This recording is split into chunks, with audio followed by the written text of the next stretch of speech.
अक़वाम मुत्तहिदा की एक रिपोर्ट में मजमूई तौर पर पाकिस्तान को गरीब ममालिक की फहरिस्त में शामिल कर दिया गया है।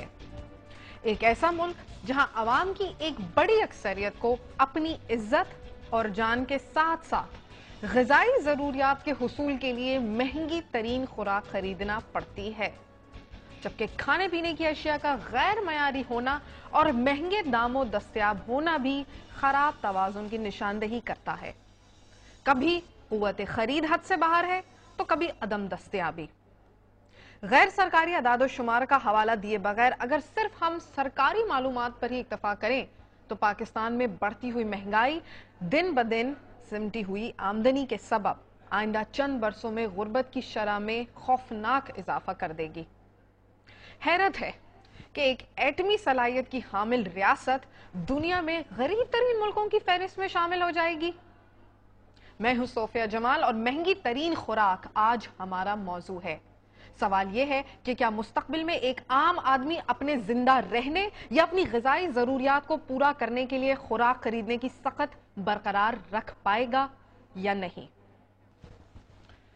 आलमी इदारा खुराक की रिपोर्ट में कहा गया है कि पूरी दुनिया में खुराक की बढ़ती हुई कीमतें तशवीशनाक हद तक काबू से बाहर होने लगी हैं। टेक्नोलॉजी के बेदरेग जरिए के इस्तेमाल ने जहां एक तरफ मजदूरों की आमदन को कम तर कर दिया है तो दूसरी जानिब बाजार और मंडी में दस्तयाब खुराक की कीमतें मुसलसल बढ़ रही हैं। एक अंदाजे के मुताबिक दुनिया में गुज़िश्ता दिनों अशिया खुर्दनोश की कीमतों में 75% इजाफा रिकॉर्ड किया गया है, जबकि वही इजाफा पाकिस्तान में 34% से ज्यादा बताया गया है, जिसके नतीजे में पाकिस्तानी सार्फिन को पहले की निस्बत अपनी आमदन का 70% से ज्यादा सिर्फ अपनी खुराक पर खर्च करना पड़ता है।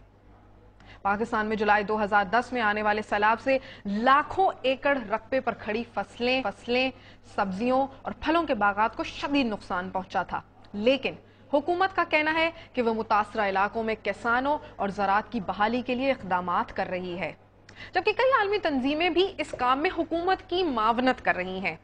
इसी बारे में पाकिस्तान के साबिक वफाकी वजीर बराए खुराक और ज़राअत नज़र मोहम्मद गोंदल का कहना था कि माजी में आलमी तंजीमों की तशवीश को उन्होंने मुस्तरद किया और कहा कि पाकिस्तान में ग़िज़ाई तहफ़्फ़ुज़ के लिहाज से महफूज तरीन मुल्क है और पाकिस्तान में गंदम, चावल और दालों समेत तमाम ज़रूरी अजनास के वाफिर ज़राख़ायर मौजूद हैं, जो उनके बकौल मकामी ज़रूरत से बहुत ज़्यादा हैं। और उनका यह भी कहना था कि सैलाबज़दा अजला के बेशतर इलाकों में गंदम की बरवक्त काश्त का अमल मुकम्मल हो चुका है, जबकि ऐसे इलाके जहां यह मुमकिन नहीं हुआ वहां सूरजमुखी की फसल भी काश्त की जा रही है। ये तो काफी हद तक एक बड़ी रोजी पिक्चर नजर आती है, लेकिन अगर हम आदाद और शुमार की बात करते हैं तो दुनिया भर में अशिया खुर्दनोश की कीमतों में 75% इजाफा हुआ है। पाकिस्तान में इजाफा 34% हो चुका है। पाकिस्तानी अपनी आमदन का 70% हिस्सा खुराक पर खर्च करते हैं और पाकिस्तान की 48% आबादी को गैर मयारी खुराक दस्तयाब है, जो कि काफी हद तक अफसोसनाक बात है। हालिया सैलाब के बाद इस शरह में मजीद 3% इजाफा भी हो गया है। गंदम की कीमत में इजाफे से बड़े काश्तकारों को फायदा हुआ है, यकीनन हुआ होगा, जबकि खैबर पख्तूनख्वा के 13 अजला में गैर मयारी खुराक ही अवेलेबल है। 63% इलाकों में खुराक की शदीद किल्लत पाई जाती है। सिंध, पंजाब और बलूचिस्तान के 88% आमदन ग़िज़ा पर लोग खर्च करते हैं। पाकिस्तान में गुर्बत की शरह 24% हो गई है और 11 से 15% आबादी खते गुर्बत से नीचे जिंदगी गुजारने पर मजबूर हो गई है। हम आपको लिए चलते हैं तालिब हुसैन मगज़ी की जानिब, जो कि हुकूमत सिंध के महकमा खुराक के डायरेक्टर हैं और आज उन्होंने हमारे रिपोर्टर से बात किया। ये देखते हैं उनका क्या कहना है। आटे का जो रेट हमने शुरू में मुकर्रर किया आज भी वही चल रहा है। गंदम का रेट जो शुरू में पिछले साल मुकर्रर था आज भी उसी से हम परचेज कर रहे हैं। आप देख लें, आप सर्वे कर लें, आप तो पूरा इलाका घूमती है, पूरा सिंध कराची घूमती है, कहीं पे आपको कोई भूखा आदमी नजर आया नहीं आएगा। यहाँ पे अल्लाह की मेहरबानी है, इस साल बहुत अच्छा क्रॉप हुआ, बम्पर क्रॉप। पिछले साल भी बहुत अच्छा क्रॉप हुआ था। पिछले साल हमारी जो प्रोक्योरमेंट थी 1.5 थी मिलियन मेट्रिक टन, इस साल जो है 1.3 मिलियन मेट्रिक टन है। ये तो सफिशिएंट है हमारे सूबे से, बल्कि ज्यादा है।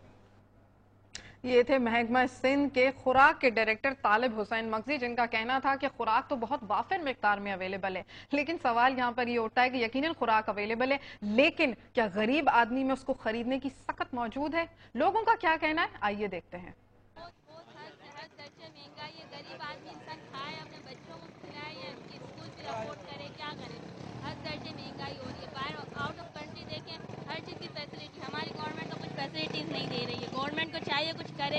بیٹھے ہوئے سیٹ سنبھال کے تو کچھ کریں اپنے لیے, ہمارے لوگوں کے لیے. بات یہ ہوئی ہے کہ آٹا چینی سب مہنگی ہو گئی. اگر پیداوار بڑھتی تو آخر سستا ہی ہونی چاہیے تھی. مہنگائی بڑھ رہی ہے, مہنگائی کم تو نہیں ہو رہی ہے. ہر چیز مہنگی ہے, جو بھی آپ دیکھیں ہر چیز مہنگی ہے. آٹا لے لیں آپ, چینی کے تو پھر 20% ریٹ بڑھا دیے گئے. روزمرہ کچھ نہ کچھ بڑھ ہی رہا ہے, کم تو کچھ نہیں ہو رہا ہے. عام روز کا کمانے والا ہے, میرے خیال میں اس پہ بہت زیادہ اثر پڑتا ہے اور اس کے لیے بڑی مشکلات پیدا ہوتی جا رہی ہیں. اور مہنگائی پہ ضرور جو ہے قابو کرنا چاہیے اور کوئی حالات ایسے پیدا کرنے چاہیے کہ جس سے عام آدمی کو ریلیف ملے. مہنگائی بہت زیادہ ہے اور ظاہر ہے غریب عوام بیچارے پس رہے ہیں اس مہنگائی کے ہاں. تو بہت ہر چیز پہ اتنا زیادہ ہے کہ لوگ بیچارے پریشان ہیں کہ کیا کریں. بے روزگاری حد سے زیادہ بڑھ چکی ہے.